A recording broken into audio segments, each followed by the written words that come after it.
In just a few seconds, a carefree hiking trip on the sand dunes of Mount Baldy, Indiana, turned into a nightmare. Greg Wasner and his friend Keith walked along the top of the dune. Greg's son Nathan and Keith's son Colin were behind them. They were playing around, running around up and down the hill. You heard Colin kind of screaming and hollering that Nathan had fallen in a hole. We quickly ran down there and we found the hole that he was in. And we were able to talk to him. Greg and Keith told Colin to run down the hill and call 911. Keith's wife Rachel made the call. 911.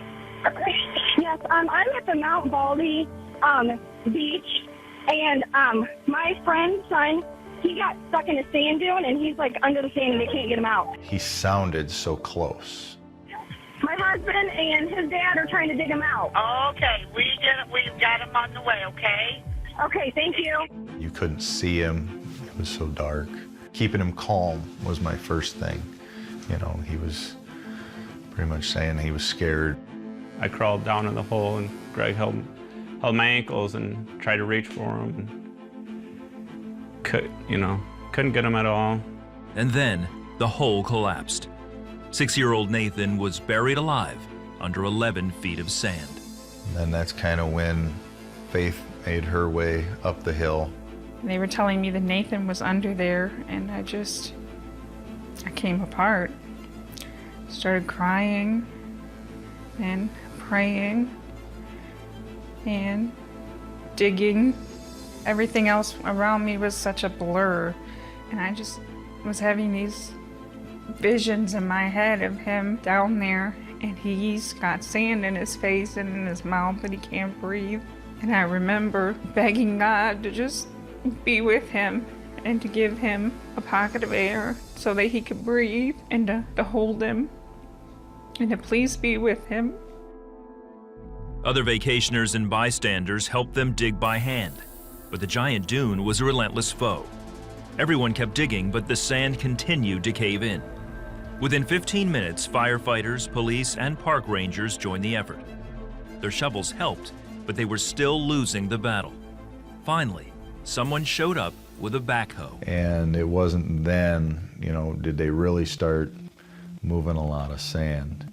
But we're already, you're talking, you've had 40, 50 guys digging by hand for probably an hour and a half to 2 hours. We were fearing the worst. We really were. We were still hoping, but it had been so long. The police persuaded Greg and Faith to take a break after 3 hours of non-stop digging. Their friend Keith kept on going. After about the 5th or 6th collapse, I pretty much exhausted myself. I knew I had to stop, or I wasn't going to make it myself. But the fight to rescue Nathan continued. They used long poles to probe the sand. If an area got the all clear sign, they would bring in the heavy equipment. Nearly 4 hours into the search, a local firefighter found him. They had already switched it from, a rescue to a recovery by the time they found him. The coroner was there on site.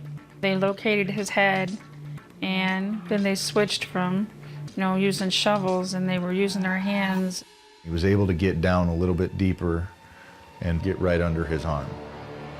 And from there, he was able to pull him pretty much right up out of the sand. It was a lifeless, limp body, that he had held like his son, and it just reminded him of his son. They checked again, and he wasn't breathing, and there wasn't any pulse. And so essentially at that time, he was not alive.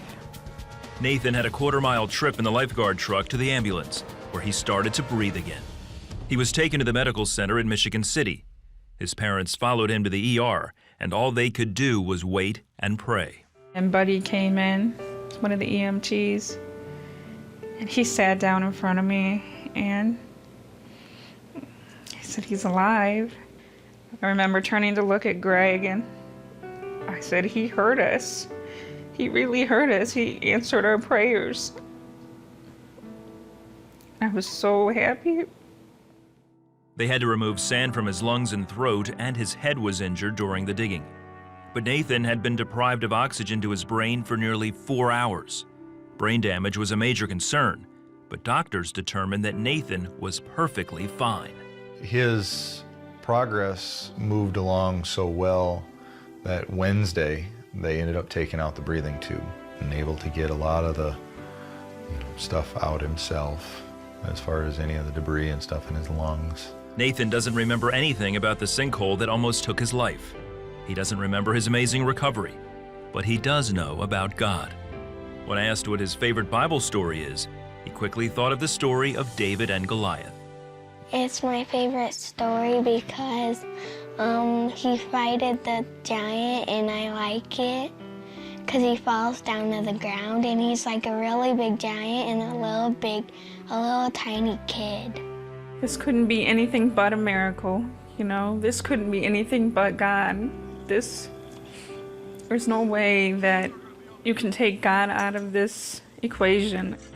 He was buried in cold, wet sand for 4 hours. Everybody believed that, he was gone, and God proved to everybody that he's not. I'm God. I can still do amazing things, and he did.